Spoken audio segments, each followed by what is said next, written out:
Hey everyone, I just wanted to make a quick video while I have a little bit of time. And I'm sorry if I look really dark. I really wanted the trees behind me because they make me happy. They're starting to change. Finally, I don't know, it's been a while. They should have been a lot more colorful by now. But next week, well, in the next couple of days, they'll change a lot since we're supposed to have snow this weekend. So yeah, I just want to update everyone a little bit what's going on. Last week I had hosted a video with a question about muscle pain. Well, I decided this week I called my doctor because it was getting pretty bad. And I had also noticed a couple other symptoms that were different, or things that were different, such as I don't know if I can get it to show very well. You can't really tell, but I have white lines that actually, I have one finger that's really good. You might be able to see. If you can kind of see the white line right there. But I have several of them in each nail like that, and they go horizontally. And I've never noticed that in my nails before. And it doesn't really bother me. I mean, my nails turn blue quite frequently. That's pretty normal for me. So I just figured it was something along those same lines. But I had called him because it was time for my 6-week potassium and magnesium check, and I just kind of, let him know about the muscle pain. And so he did a couple extra tests. I guess they're not really extra, they're part of, he extended. Instead of doing like a basic metabolic panel, he did a complete, which shows all the liver enzymes and stuff like that as well. And come to find out, my protein levels are pretty low. Both my protein and my albumin, which your albumin makes up quite a bit of your blood plasma levels, and it helps in transporting toxins and stuff out of your body. So, and other things. So that explains the muscle pain.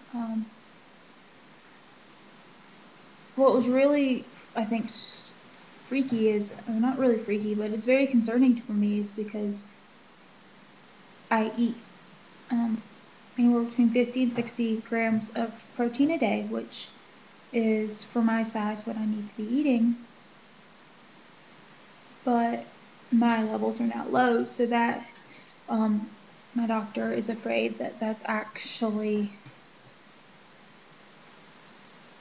being, indications that my liver functioning is declining, rather than getting better like we would hope. My liver enzymes are still getting a little bit higher, but those can continue to rise for a little bit before they could plateau or come back down, depending on what the problem is. But now that we have other things, because albumin is actually produced by the liver, it's starting to get a little more concerning about what is going on. We don't know.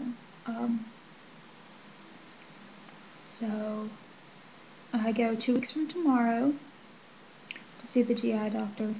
I can't get in earlier. I've tried. The doctors called and tried, but they just don't have any openings, and they can't really squeeze me in, which is completely understandable. And I am on a cancellation list, but the problem with the cancellation list is I have to have at least 3 hours warning, and that doesn't always happen, since I do have to travel 2 hours to get there. So, I mean, cancellation list isn't really going to help me at this point, unless, it's a couple days in advance. But I think everything will be fine until then. And I was also really shocked. My potassium has always been pretty low, and I've had to take supplements. And so That was my concern, was since I'm no longer taking supplements, my potassium's going to start dropping too low, so we really needed to watch it. And this week when he checked it, my potassium was slightly elevated, which is really bad for your heart. It actually slows down your heart rate, so it explains why my heart rate's been, chugging along in the 70s, and then I have like 3 or 4 second pauses, or longer sometimes. And my heart rate drops to like the 30s for a little while, and then it will come back up. And it's starting to slowly decline in rate as well. I'm hanging out a lot more in the 50s and starting to drop into the 40s. So we will actually be checking that again, I think tomorrow, to make sure it's not getting any higher, because it was like 5.1 and 5.0 is considered normal. So we weren't too concerned about having to admit me and watching it like that.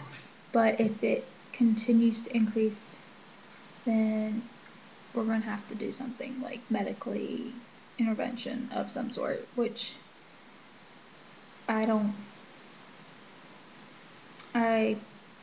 mean, it's not really a good sign that my potassium is rising. That's usually kidney function problems, but it could also be related to my liver.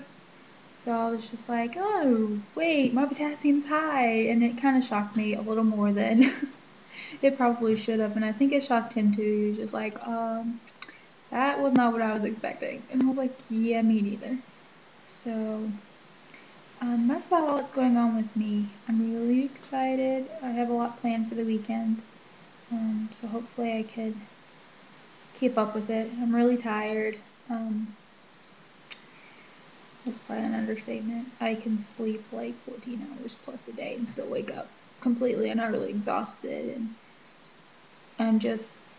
and there's nothing I can do about it. I'll be sitting watching TV or eating dinner or something, and I'm gone. And so I think part of it has to do with my heart rate dropping and having these pauses, and then I'm just gone. So we should see, because I'm gonna end up going to work tonight, and we'll see. Hence the scrubs. I got dressed a little quicker today than I anticipated. So yeah, that's all with me. I have a couple prayer requests for a couple other people. I have a really good friend who is in her second occurrence for cervical cancer. She had it about a year and a half ago, and she went through chemo for a long time. It was about a year worth of chemo. Or so maybe it was like 2 years ago or 3 years ago that she was diagnosed. And she went through chemo, and then it was a year ago in August, they told her she was cancer free, and so we got really, really excited, because she had been doing chemo all summer and taking summer classes, and we spent a lot of time at the hospital, because I would be there with her. She wouldn't let many people be there, but she definitely let me help her, which is saying a lot for her. And then this past May, she got a phone call from her oncologist saying that they needed to talk, and she ignored it for a while. And then about a month and a half later, we were in the mall together, and it's a very small town, so you see everyone you know in the mall. And we saw the cardiologist, and he kind of cornered her and was like, we need to talk, it's back. And, he didn't feel guilty saying it in front of me. He knew I knew. I pointed out that there was her oncologist, and we were trying to leave because I knew she didn't want to confront it, and I knew she wasn't ready, and I didn't want to push anything on her. But that was in May, but it came back positive again, and we're now at the beginning of October almost, and she has still not contacted the oncologist. She's ignoring it, and it's very concerning for me. I know she wants to be normal, but I keep praying that she'll have wisdom in what to do. I know this is the last chance for chemo. If this chemo doesn't work, she has to have like a hysterectomy. She doesn't want that because she still wants to have kids. But at the same time, she's risking a lot by not going to the doctor. And it got to the point where last week the oncologist actually, took me aside at the hospital, and he was like, please talk to her. So pray for me that I can have wisdom in what to say, and pray for her. I know I've never been diagnosed with cancer. I know in March they thought I had lymphoma, and it, was very heartbreaking for me, to say the least. So I couldn't even imagine what she's going through. So please pray for her too. And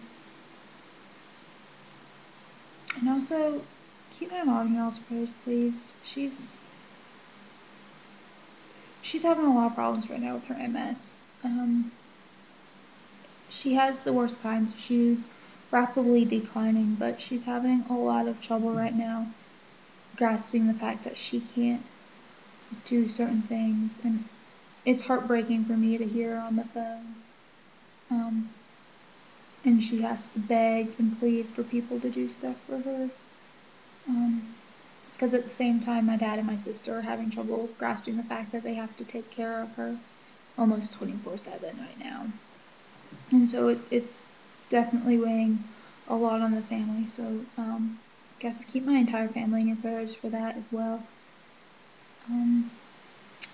So yeah, that's all I have. This is a pretty long video. And I've got to get to the hospital. So I hope everyone's doing well, and I'm praying for everyone, and I hope you have a wonderful day.